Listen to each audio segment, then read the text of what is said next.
gimana tuyul bisa menyusu? Biasanya dia mengisap darah istrinya ini. Jadi yang akan jadi tumbal siapa ya? Istri dari orang yang memelihara tuyul ini. Kalau punya tuyul, kenapa nggak disuruh ambil di ATM aja, di bank aja? Karena sistem teknologinya mereka, sistem teknologinya bank itu tidak memungkinkan untuk diambil tuyul. Sampai di zaman milenial saat ini juga masih ada. Artinya jual beli tuyul ini sampai sekarang pun masih ada. Tuyul selama ini dikenali sebagai sosok makhluk halus bertubuh kerdil, berkepala pelontos yang menyerupai anak kecil dan dipercaya dapat mencuri uang untuk majikannya. Meski dapat mencuri uang untuk majikannya yang melakukan pesugihan, tuyul juga kerap meminta tumbal sebagai jasa atas pekerjaan yang ia lakukan. Meski begitu, keberadaan tuyul juga bentuk visualnya masih menjadi perdebatan. Dan seperti apa pula wujudnya? Dan bagaimanakah cara mendapatkan tuyul sekaligus memeliharanya? Saksikan selengkapnya hanya di Cumicam In-Depth berikut ini. Hai Cumi Lovers, bersama Cumicam In-Depth kami sajikan kabar lengkap, mendalam, dan akurat dari narasumber terpercaya. Dan jangan lupa untuk like, subscribe, dan juga share channel YouTube ini.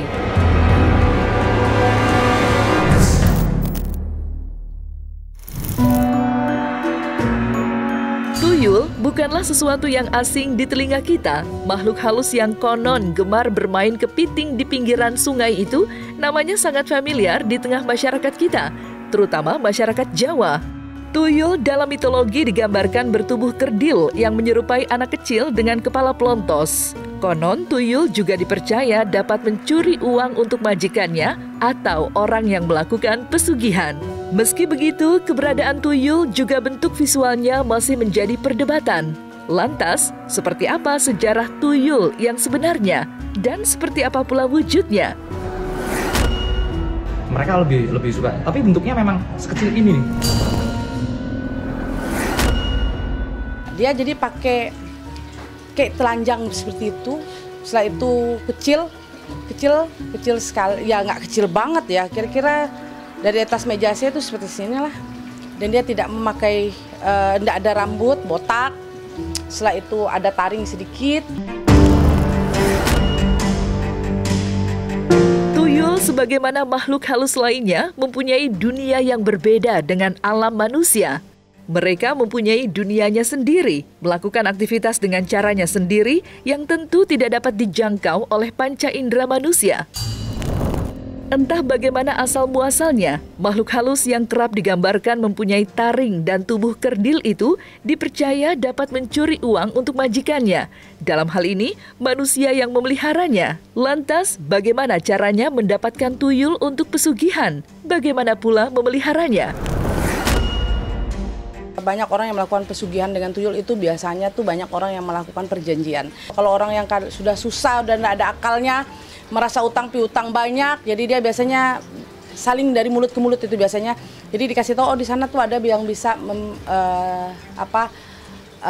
membeli, kayak macam membeli ya. Membeli itu susah deh. Kita bilang kayak akad lah, mengakad supaya tuyul itu bisa kita pelihara. Pembelian sesuatu makhluk gaib ini dan mahar tersebut adalah mahar dengan jumlah yang sangat besar sampai ratusan juta, bahkan sampai miliaran.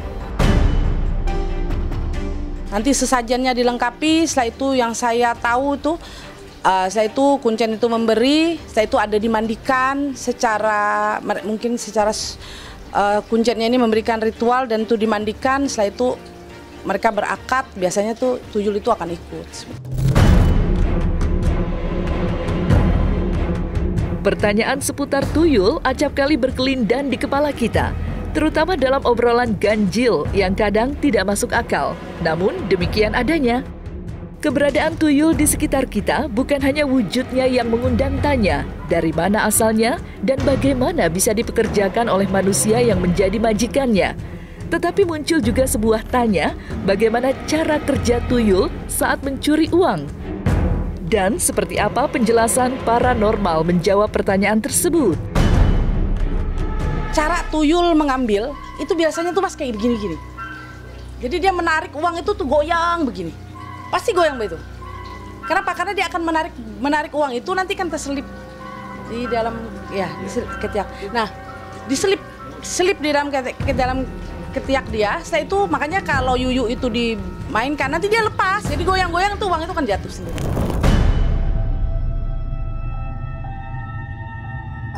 Jika tuyul dipercaya dapat mencuri uang untuk majikannya, maka dapatkah tuyul mencuri uang di sebuah bank? Selama ini jawaban yang kita dengar tidak seragam. Ada yang mengatakan bisa, ada juga yang menjawab tidak. Meski sama-sama paranormal yang terbiasa berinteraksi dengan makhluk dari alam lain, Nyai Dewi Rantian dan Ki Atmowijoyo mempunyai pendapatnya masing-masing. Kalau punya tuyul, kenapa nggak disuruh ambil di ATM aja, di bank aja? Karena sistem teknologinya mereka, sistem teknologinya bank itu tidak memungkinkan untuk diambil tuyul. Jadi tuyul masih mengambil secara fisik.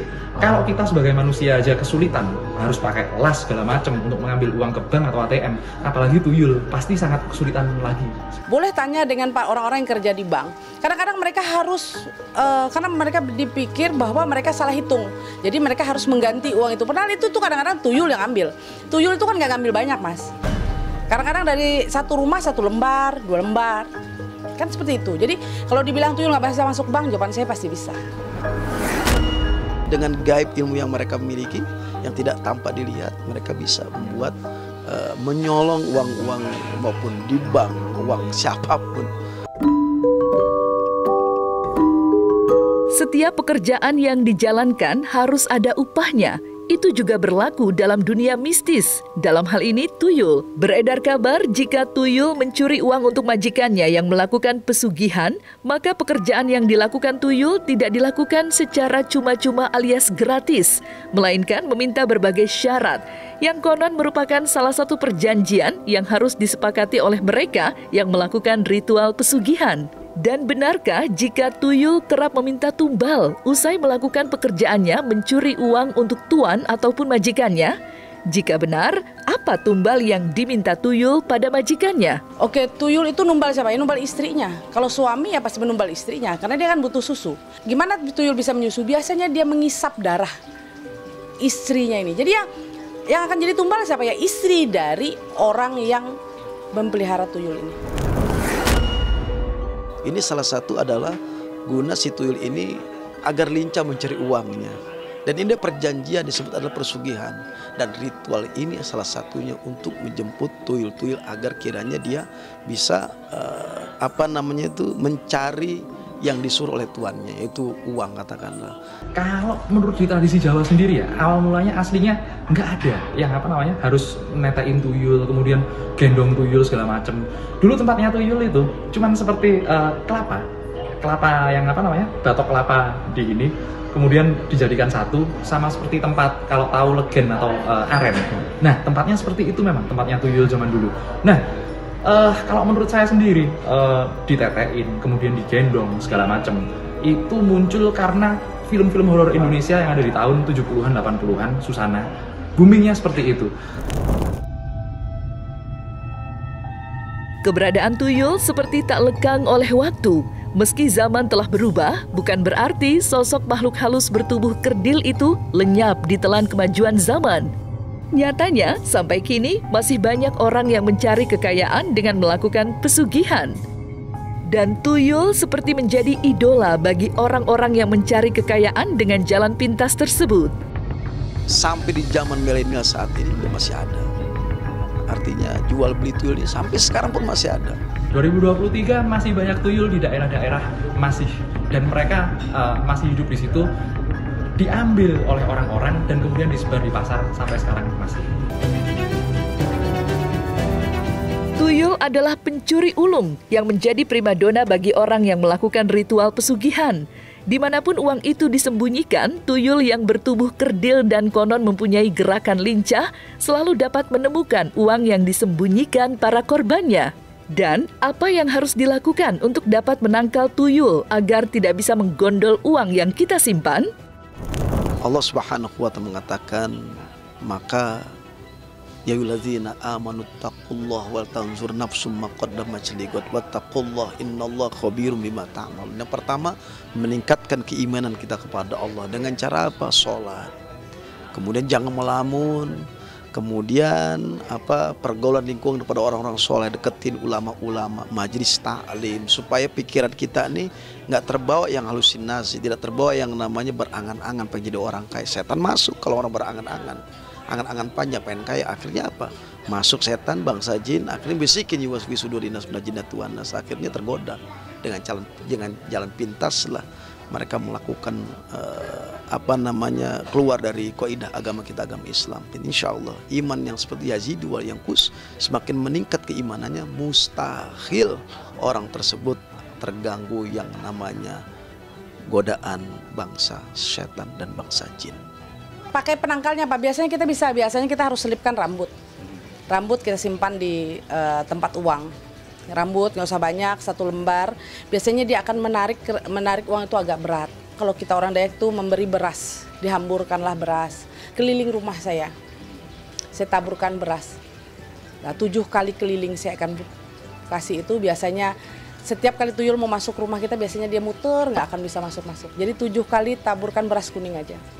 Tapi di saat hari Jumat. Sah-sah saja selama itu tidak musyrik, selama itu tidak syirik. Tapi taruhlah uang tersebut adalah tempat yang memang benar-benar ada terjaga dengan ayat kursi, boleh ditempel ayat kursi raja-raja tersebut sehingga kita aman.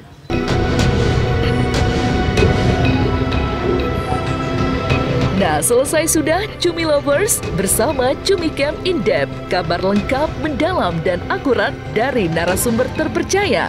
Dan jangan lupa untuk like, subscribe, dan juga share channel YouTube Cumi Cumi.